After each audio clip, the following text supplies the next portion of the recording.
अब हर घर सिलेंडर ये नारा आप लोग के हवाले है। अब आप लोग इसको आगे बढ़ाएंगे। क्रांतिकारी साथी हैं, शायद आप लोगों ने कभी चेहरा देखा हो। 7 मिनट का समय बचा। मैं चाहता हूं कि जो लोग कभी न सुने हो वो जरूर इनको सुने। आदरणीय इंजीनियर डीसी कपिल साहब हैं। परिचय का बिल्कुल समय नहीं है, जरूर कभी कराऊंगा परिचय, लेकिन आप सुने। एक बार जोरदार तालियों से आप इनका स्वागत। मंच पर विराजमान तमाम सम्मानित साथीगण एवं क्षेत्र की तमाम सम्मानित जनता, प्यारे प्यारे बच्चों, माताओं, बहनों, बुजुर्गों, सभी को मेरा क्रांतिकारी जय भीम, जय भीम। साथियों, मात्र 5 मिनट का समय बचा है और मैं सिर्फ आपको धन्यवाद करने के लिए और इस मीटिंग का समापन करने के लिए आपके बीच में उपस्थित हुआ हूं। आज कुछ नए साथी जुड़े हैं जिन्होंने रात एक मीटिंग रखी थी, एक बिगुल बजा है, और ये जो आंदोलन है ये व्यवस्था परिवर्तन और आर्थिक मुक्ति का आंदोलन है। ये आंदोलन दिल्ली का मुख्यमंत्री बनाने और देश का प्रधानमंत्री बनाने का आंदोलन है। ये धांधलेबाजी, ये धोखेबाजी। अभी मेरी बात हो रही थी एसएचओ साहब से कि बेटी इतने बड़े पद पर जज थी, फिर आपने रिजाइन क्यों कराया? हमने कहा आज जरूरत जज बनने की, कलेक्टर बनने की, इंजीनियर, डॉक्टर बनने की नहीं है। आज जरूरत इन गद्दारों से सत्ता वापिस लेने की है और केंद्र की सरकार को आने वाले 2024 के अंदर उखाड़ करके फेंकने की जरूरत है, अगर आप जिंदा रहना चाहते हो।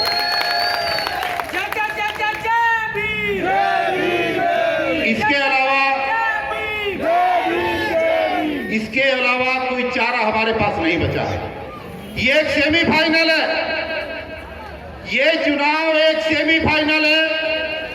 दलितों के लिए, मुस्लिमों के लिए कि अपनी वोट सही जगह पर देना सीख लो।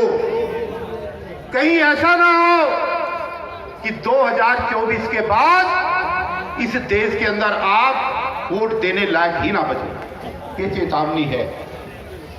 अगर 2024 में वो ताकतें दोबारा आई तो उनके मंसूबे 2025 में, चूंकि आरएसएस की स्थापना को 100वां साल होगा, पूरे होंगे।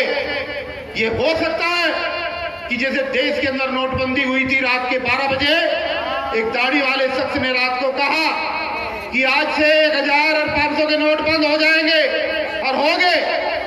कल ऐसा ना हो कि वही शख्स दोबारा टीवी पर उतरे और टीवी पर उतर करके ये घोषणा करे कि आज रात के 12 बजे के बाद इस देश के अंदर बाबा साहब का बनाया हुआ संविधान खत्म होता है और इस देश को हिंदू राष्ट्र घोषित करके मनुस्मृति पर बनाया हुआ संविधान लागू होगा। कहीं ऐसा ना हो जाए दोस्तों, इसलिए आपको चेतावनी देने के लिए आई। और ये लड़ाई ओवैसी साहब के माध्यम से, और ये लड़ाई, ये गठबंधन भानु प्रताप सिंह की पार्टी के माध्यम से, ये यहां इस चुनाव में रुकने वाला नहीं है। हार है जीत हो, इसका हमें कोई गम नहीं है, लेकिन ये लड़ाई ये तब तक होगी जब तक देश का प्रधानमंत्री हमारा नहीं बनेगा। इसको हम रुकने नहीं देंगे। हम आपके बीच में लगातार आएंगे, हम आपके बीच में लगातार आएंगे। रिजल्ट चाहे कुछ भी हो, इसका हमें कोई गम नहीं है। लेकिन मैं आपसे एक गुजारिश करना चाहता हूं कि बाबा साहब की उस लाइन को याद रखना। इसी बात को कह करके अपनी बात खत्म कर रहा हूं कि बाबा साहब जब संविधान सौंप करके बाहर निकले और उनसे लोगों ने मजाक करी कि आपका समाज बिकाऊ है, इनको वोट का अधिकार देने से अम्बेडकर तेरे को कुछ नहीं मिलेगा, तो बाबा साहब ने कहा था, ऐसे कलम निकाला और बोला कि मैंने इस कलम के माध्यम से, मैंने अपने इस कलम के माध्यम से का ऑपरेशन कर दिया है। आज के बाद इस देश के अंदर अगर राजा पैदा होगा तो गरीब की वोट से पैदा होगा, वैसे पैदा नहीं होगा। आज हम आपको ये बताने के लिए आए हैं दोस्तों, मेरे देश के मुस्लिमों, मेरे देश के दलितों, कि बाबा साहब के सपने को पूरा करने का वक्त आ गया है।